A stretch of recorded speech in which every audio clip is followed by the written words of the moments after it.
And now we're going to bring Slim Shady back up. So that is Denice CSI. And she is going to interview, because we got this coffee shop interview that is in the back office of contactmapping.com. And what I want Denice to do is, because what happens, and Ginny was in the office yesterday, that was pretty funny. She came by, just hung out for a little while. She's in another company, and here comes a guy walking down the sidewalk. And he's just walking around. He's a cute kid, about 25 years old, just the most, he dressed, he's got a sweater on and a pair of blue jeans. He's got all the mousse in his hair and the whole shot. So I just ran out and grabbed him off the street. Pulled him in and said, "What the hell are you doing here?" He said, "I'm looking for this, I'm looking for that." I said, "Tell me what you're doing." He says, "I'm working as a security guard at an oil company out in the boondocks." I said, "That doesn't look like you. What you used to do?" He said, "Well, I played football in a small college in Nebraska. I was getting a business degree. I want to build a life." I said, "You're not going to build a life out there working as a security guard. What do you want to do with it?" He said, "I want to do something bigger than that." I said, "Do you believe in God?" He says, "Yeah." I said, "That's why you walked in the door of this place, because God's got a bigger plan, not this church in the office." I said, "God's got a bigger plan for you than that. You just got to be open to opportunity. Would you agree with that?" Kid said, "Heck yes." Next thing you know, the rest is history. He's a friend of Marianne. Who knows where it's going to go, but it's going to go somewhere, because somebody looked at that kid, not as a security guard, but as a great human being, and we'll see what the heck we can turn him into. Is that okay? Mm-hmm. That's what we do. Here's an expert at it. Take it away. Nikki, is that who I'm going to? I don't have any idea. Nikki sounds good. I want to interview Nikki. Ha! You didn't know. She looked at me. She was smiling like she knew. Like no. Oh well, come on. All right. I love it when you like if you listen to Tom's stories, you'll see discrepancies. Like he said, "Oh, this kid was walking by the office, and I drug him in off the street." And then later on in the story, he goes, "Hey, why'd you walk into the office?" "No, he got drugged into the office." Why would you fact check me? But here's the thing. Those are the little things. When you do the coffee shop interview, you have to listen really hard, and you start to hear things that if you were just listening, like looking over his shoulder and paying attention to other, you wouldn't hear those things, right? Mm-hmm. But with the coffee shop interview, it's all about listening, not only to the words that people say, but also what they don't say, mm-hmm. and what's underneath what they're saying. And so whenever you're going to go and meet with somebody and do the coffee shop interview, and you may not even be, you may just meet someone without the intention of actually doing the coffee shop interview, and you go into it. But one of the most important things is that you put all distractions away, which it probably includes that little screen that we're all so addicted to, right?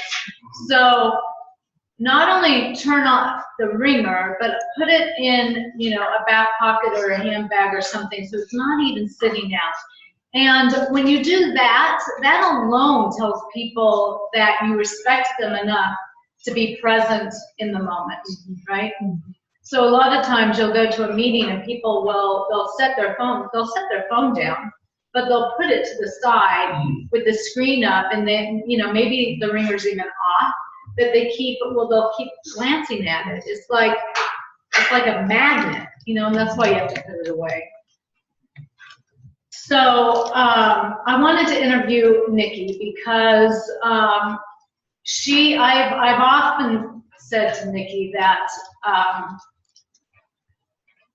I wish that I was as confident and powerful when I was her age as she is right now. And what I see in Nikki is an incredible leader who, I joke and I say, I hope to be you when I grow up.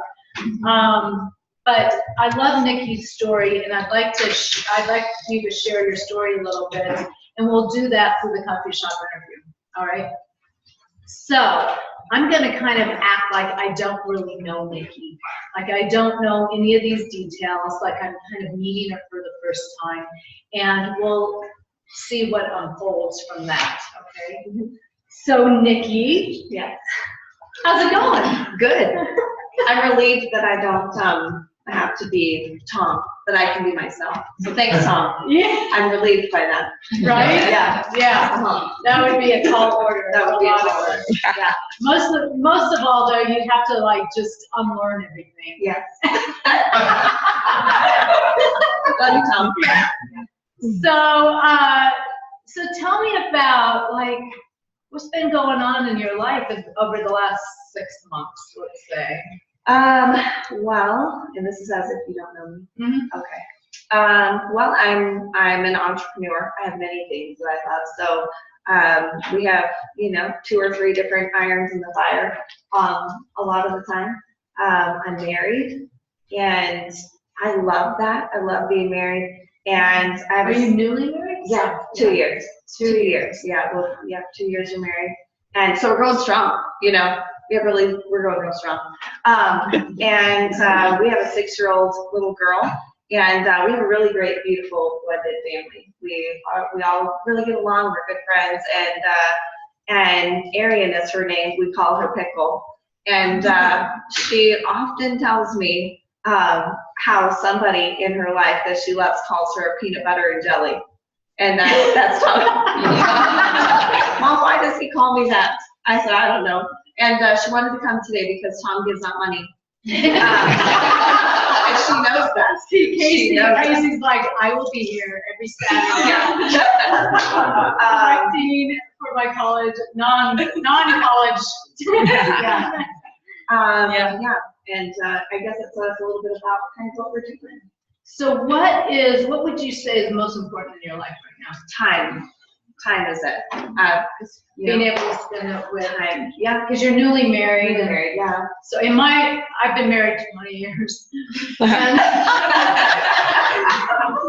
And so when I hear 2 years, I'm like, oh, you're still newlyweds. Like you're still like kind of figuring it out and seeing how you gel and seeing what works, what doesn't work. Yeah. And I remember actually for me, our first 2 years were fairly stressful. Because we had a blended family too. Tom had 2 kids and I had 1, and we had done together. And just seeing how all those pieces of the puzzle fit together. Yeah, I'd say time. Anybody who knows our little girl knows she loves horseback riding and sheep riding. She loves that, and so I didn't know you could ride sheep. Yeah, well, you can't. That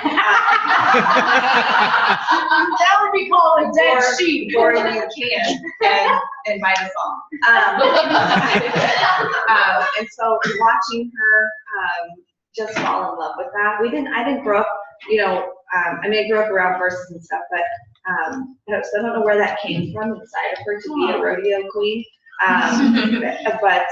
So I want all the time to do that, to take her riding, and Joel and I to travel and just build memories. We love cultures of small towns in different states and different countries, so we love going places and experiencing that. So time is the most important.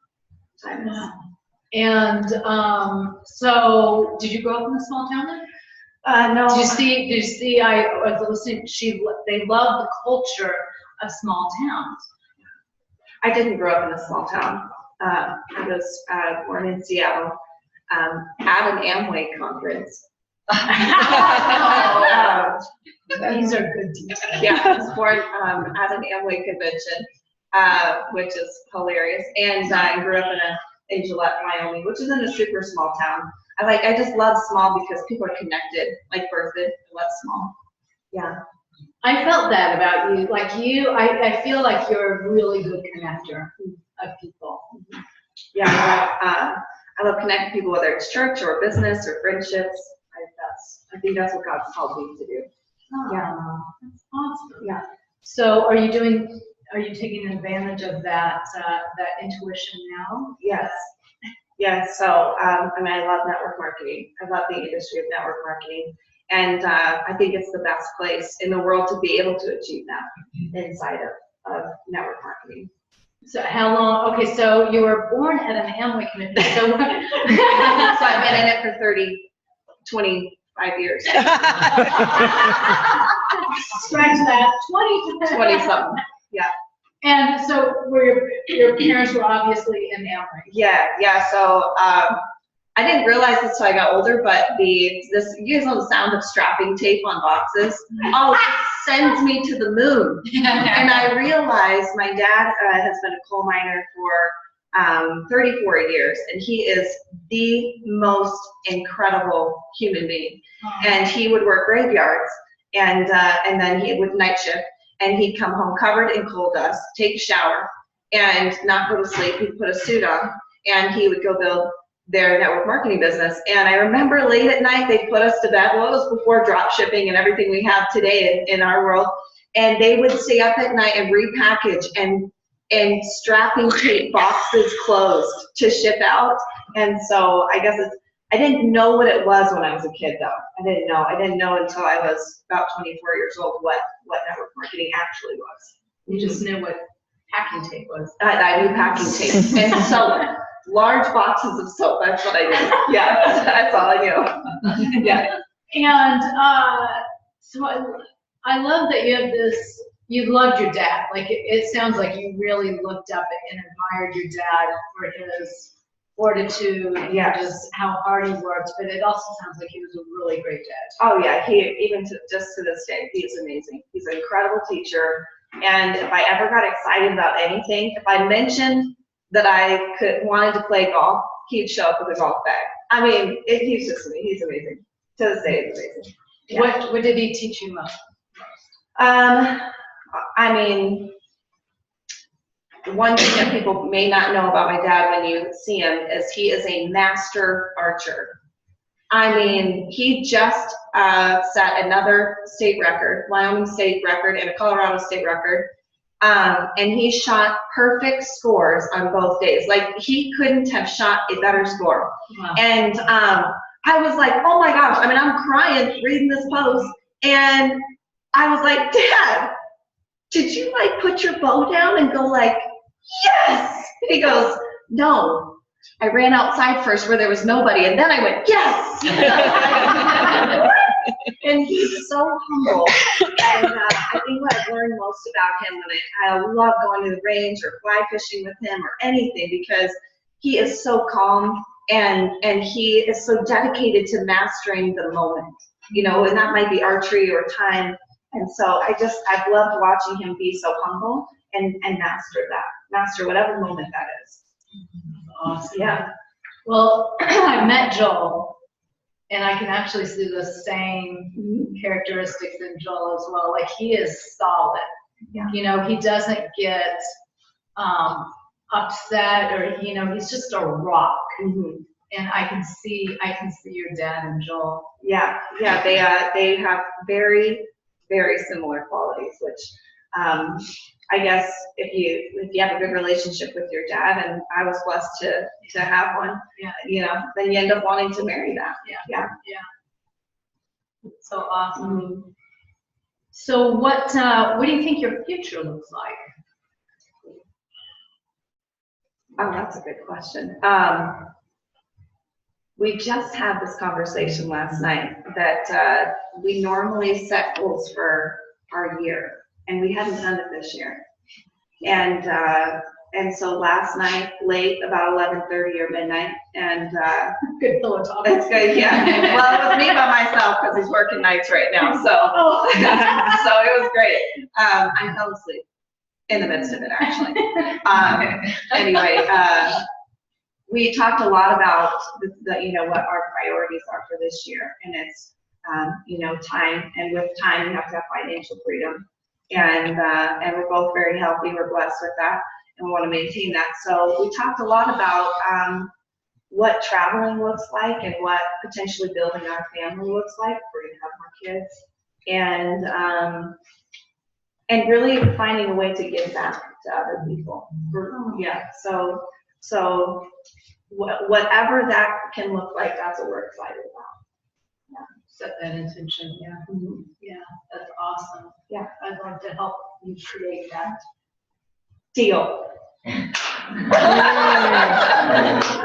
So there you go. Like, I learned things in just that short amount of time. What's our time, June? There isn't any. There isn't any. We're done? We turned off the clock. We turn off the call. Oh, we This is did. important stuff. I learned things about Nikki in that conversation that I never even knew, and I know Nikki pretty well. You know, like the things that I know about Nikki are she's an incredible archer herself, right? Her dad taught her that. Not only that, she is so multi-talented, but she is one of the most incredible artists I know. And being able to paint portraits, she did a portrait of Tom and I that is the most unbelievable job. I mean, we've never had anybody paint us. And she did it from a photograph, you know, because she wanted to surprise us. The other thing is that having just a really powerful, solid guy by her side is really important.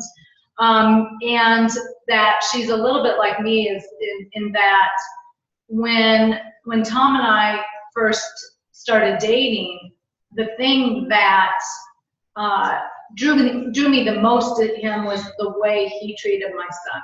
Mm-hmm. You know, like, I dated plenty of guys that would have been fine. No kidding. They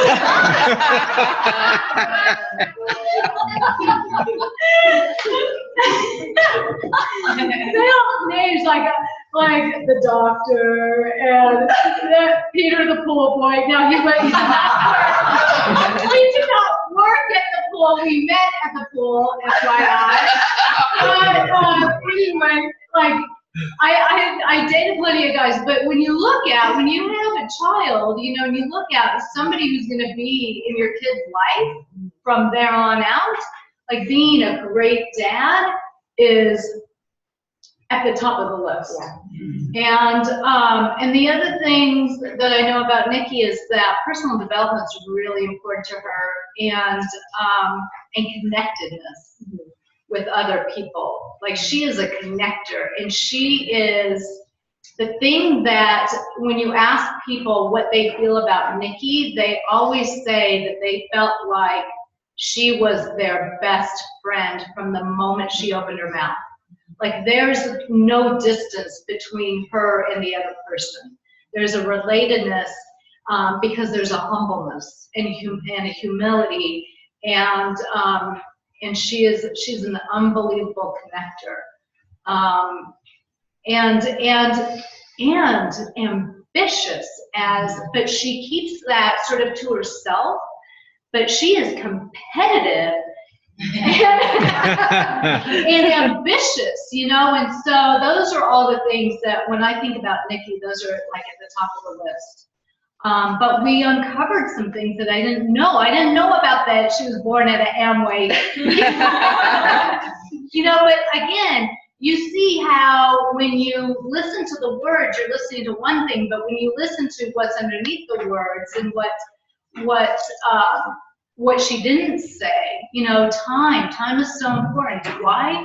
I mean, 6 goes to 16, goes to 26 really quickly. You know, and these are the most important years, and you can't squander these years working, you know, nobody works 9 to 5, please. Yeah. You know, it's like 7 to 6 nowadays. And Joel, being an unbelievable husband and dad now, is working evenings because that's the way he's trying, you know, to support the family. Yeah. And you're still building your business full time. Yeah. So, hold on. I feel like I've ever running nose. So sorry. But anyway, thanks, Julia. She made me cry. Yeah. But you see how it's almost more important what's not said than what is said, right? And you can't hear that if you're distracted. And so when you're sitting with somebody, giving them your full-on attention is going to be the only way that you're able to bring longevity into it. You know, and so what she wants to be able to do in her future, if she wasn't in longevity, that's the point where I'd say, you know, are you open to hearing some ideas? I might have an idea for you because I love you. I want to help co-create your future with you. Julia. I was just going to ask that. I noticed that you said in the coffee shop review, I'd love helping with that. I'd love to help you achieve your dreams. And you didn't go into the how. And so sometimes you might say more about the business, but other times you would not go there and call her back, correct? Right, right. Yeah, sometimes, you know, and it is, you just have to kind of be in the moment and see what feels right.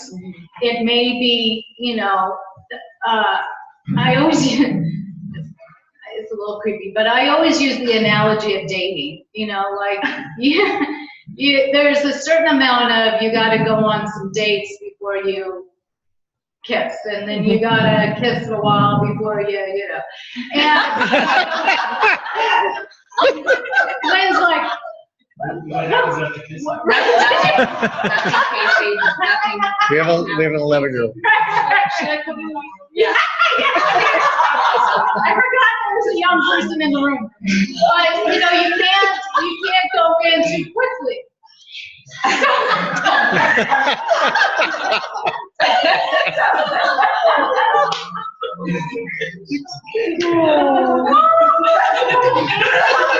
Okay, time. Oh my gosh, okay, you get the point. Yeah, so sometimes it's you know, it takes a while to maybe develop the relationship, but don't, you know, like, don't make it months and months, because if somebody's desperate, they need an answer, they need a solution quickly, right? And the more you feel grounded in yourself and confidence that longevity is the way, that we have the solution for them, it's, you know, you're gonna feel that, you're gonna know that you can partner with her and to be able to get her from where she wants to go, where she is to where she wants to go, right? So, I like, you know, sitting with someone like Denise or you guys after you sit down and do a coffee shop interview and you're getting to know the person you're sitting across from, their commitment then into longevity is based on what they want and not what you want.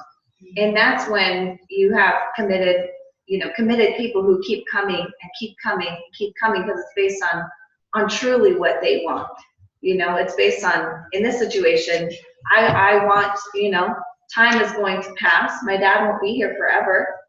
And I want to shoot with him. yeah. Where the hell did that come from? Oh my God. Where'd the Kleenex go? Yeah. And so it's like, those things are important. And now Denise has a, you know, you cried and that's what started it. It is. It's contagious. So that's what's important though to people. And so that's the key. It's like, if I know now I joined this company because of time, I'm going to keep coming back. And it's not because she was really great with her sales pitch, and it's not because she, you know, has moxie and she's got the lingo and she's convincing. You know what I mean? It's because you're so much. We're a couple hot nuts. And so I think that's why I love so much about it. I love so much about that. And yeah, so it really makes me feel like I want to do this because of my own reasons. Yeah. Well, you know what's funny too is I was just thinking as you were talking about your dad, wouldn't it be great for you to follow in his footsteps and to be, you know, I mean, you and Joel are already so successful, but to be able to create your future with something that he showed you 25 years ago. Yeah. You know, like his heart must swell when he thinks about that. Yeah. You know? Yeah. Yeah, I think it's a couple of different great connections, both, you know, network marketing that I got to kind of learn a lot from my dad. We've shared many stages and floors together in this industry, and also the archery side of it, you know, Yeah. that we get to do that together. Yeah. Thank you. Yeah, this is great. All right, thanks you guys.